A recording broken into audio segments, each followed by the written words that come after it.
इन हवेलियों को देखिए, कई 100 साल से खड़ी है, लेकिन आज भी जब इन्हें हम देखते हैं तो ना तो डिज़ाइन पुरानी लगती है और ना ही मजबूती में कोई कमी दिखती है, क्योंकि ये घर सिर्फ ईंट पत्थरों से नहीं बनता, वो बनता है सोच से, संस्कारों से और उस ख्वाब से जो हर इंसान अपने जीवन में सिर्फ एक बार देखता है। घर बनाना एक कला है, एक विज्ञान है और सबसे बढ़कर एक इमोशन है। जोधपुर में हमारे पास एक ऐसा प्रोजेक्ट था जो साइज़ उसका अनइवन था बहुत ही, और उनकी रिक्वायरमेंट्स ये थी कि पूरा वास्तु से बनाना है, आर्किटेक्चर पॉइंट ऑफ व्यू भी डालना है और उनकी रिक्वायरमेंट भी पूरी होनी चाहिए, लेकिन साइज़ अनइवन था और वास्तु में जोन डिवीज़न करना थोड़ा टफ रहता है। तो उस हिसाब से हमने उसको थोड़ा सा लेंदी रहा प्रोसेस प्लानिंग के अंदर, लेकिन जब हुआ फाइनल और जब वर्क हो गया वहाँ पे तो वो बहुत खुश रहे क्लाइंट्स, और उन्होंने बोला कि हमारा काम आपने बहुत अच्छा किया। जब कोई नया घर बनता है तो उसमें सिर्फ जगह नहीं होती,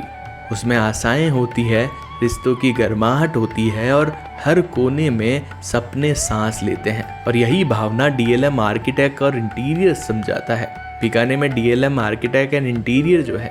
पिछले 40 सालों से ऐसे ही घर बना रहा है, जो सुंदर हो, वास्तु के अनुसार हो और सबसे जरूरी जहां पॉजिटिव एनर्जी और सुकून हमेशा बना रहे। कुल एक मुझे याद है, एक अंकल हैं जो रिटायर हो गए थे, और जब वो रिटायर हुए उसके बाद वो मेरे पास आए कि मुझे एक घर बनाना है, मेरा लास्ट सपना यही है कि मुझे अब घर बनाना है अपने बच्चों के लिए, मेरे पोते पोतियों के लिए, कि वो मेरी यादें रहें और वो घर बहुत अच्छा बने, सुकून का बने।